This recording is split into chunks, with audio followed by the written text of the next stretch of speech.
एक समय की बात है जब दूर एक राज्य में रहता था एक सच्चा और अच्छा महाराज।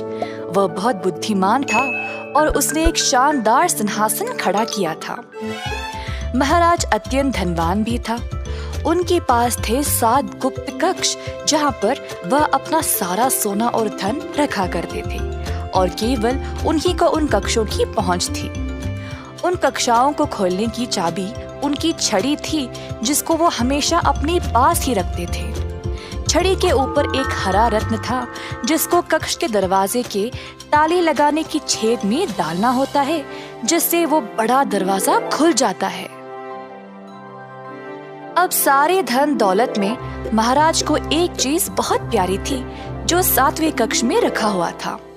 वह एक सुंदर अंगूठी थी जिसको महाराज की माँ ने मरने से पहले दिया था।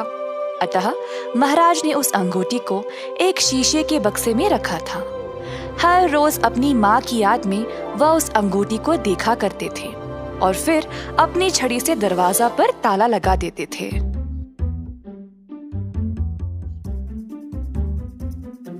उसी राज्य में देव नामक एक व्यक्ति रहता था। देव एक चोर था। लोगों का जेब मारना,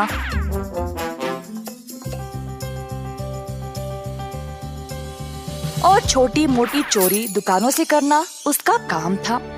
मगर अब देव इन छोटी मोटी चोरियों से ऊब गया था। अब कुछ बड़ा करना चाहता था, अमीर बनने के लिए। अब एक ही जगह इस लायक थी, महाराजा का महल। पर वो उधर जाएगा कैसे? महाराजा से ही सीधा कैसे चोरी करेगा? देव लालची था और कई दिनों तक इस महा चोरी की योजना बना रहा था।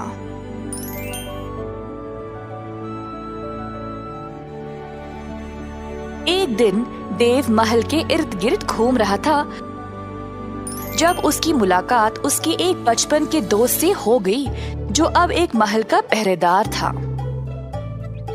प्रणाम मेरे दोस्त, कैसे हो? बहुत खूब देव, अब मैं राजमहल के दरवाजे की पहरेदारी करता हूँ। बहुत समय के बाद हम मिले हैं, तो तुम क्या करते हो? देव ने सोचा कि यही मौका है अंदर घुसने का। दरअसल मैं एक लेखक हूँ और हमारे राज्यों की अनोखी सुंदरता के बारे में लिख रहा हूँ। मैं दूर दूर तक यात्रा करता हूँ और उन जगहों के बारे में, उनका खाना पीना, उनके संस्कारों के बारे में लिखता हूँ। अब मेरा अगला विषय महाराज के इस किले के बारे में है और उसके वास्तुकला के बारे में। और मैं महाराजा को प्रशंसा करना चाहता हूँ ऐसा अनोखा महल बनाने के लिए।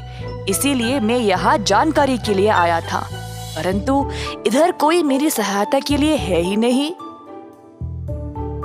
इस महल के कई अनोखे चमत्कार हैं। मैंने तो ये भी सुना है कि इधर 7 गुप्त कक्षाएं हैं जहाँ पर महाराज अपना सारा खजाना रखते हैं।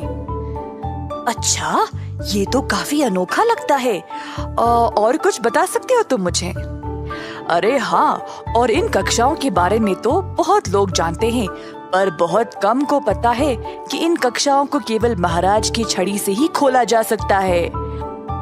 ओह, वही जिस पे हरा रत्न लगा है? वाह, मुझे तो पता ही नहीं था। हाँ हाँ, वही। खैर, उम्मीद है तुम्हें कुछ तो जानकारी मिल गई। अब मैं चलता हूँ, फिर मिलेंगे देव। देव ने अपने दोस्त को अलविदा कहा और वापस घर चला गया। देव ने सोचा कि ये 7 कक्षाएं तो बहुत हो जाएंगे, तो अब उसको एक कक्षा चुनना पड़ेगा जिससे उसका सारा जीवन संवर जाएगा। पर महाराज की छड़ी को वह चुराएगा कैसे? देव ने एक योजना बनाई 7वें कक्ष की चोरी करने का। बीच रात का समय था। देव महल के अंदर घुस गया जब उसका पहरेदार दोस्त दरवाजे पर सो गया था। देव ने महाराज के कमरे की ओर देखा और एक रस्सी को दीवार पे लगे एक डंडे पर डाला और खुद को ऊपर खींचने लगा। खिड़की से झांक के देखा तो महाराज सोए थे। धीरे से वह कमरे में आया और वही थी छड़ी। देव ने छड़ी ली और महल की सीढ़ियों से कक्षों तक पहुंच गया। परंतु हर एक कक्ष पर एक पहरेदार था। देव ने कुछ जानवर की आवाज निकाली और पहरेदार देखने चले गए कि वह है क्या। तुरंत देव 7वें कक्ष की ओर गया और छड़ी से दरवाजे को खोल दिया। देव ने अपना भोरी निकाला और जितना हो सका उसमें डाल दिया। शीशे के बक्से वाली अंगूठी भी उठा लिया और जल्दी से दरवाजे को बंद करके वहां से चला गया।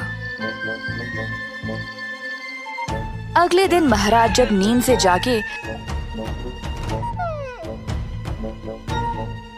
तो हैरान परेशान हो गए।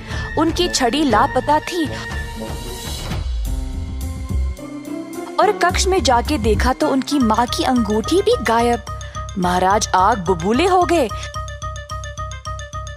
पर उनको पता था कि चोर को कैसे पकड़ा जाए। तुरंत उन्होंने एक पत्र लिखा अपने राज्य के लिए। मैंने अपनी सबसे कीमती चीज खो दी है, एक अंगूठी, और किसी ने उसको चुराया है। अगर किसी को भी ये मिले तो मुझे वापस लौटा दे और बदले में उसको ढेर सारा खजाना भेंट में दिया जाएगा। कई दिनों तक बहुत लोग आगे आए नकली अंगूठियों के साथ, पर महाराज अपनी माँ की अंगूठी को अच्छे से पहचानते थे तो सबको वापस भेज दिया करते थे। जब ये खबर देव तक पहुंची तो उसने देखा कि वो अंगूठी तो उसी के पास थी। देव को अब और खजाने की लालच लग गई। ये तो कोई पुरानी अंगूठी लगती है। मैं महाराजा को बोलूंगा कि मुझे कहीं मिली और फिर भेंट में दिया खजाना भी ले आऊंगा।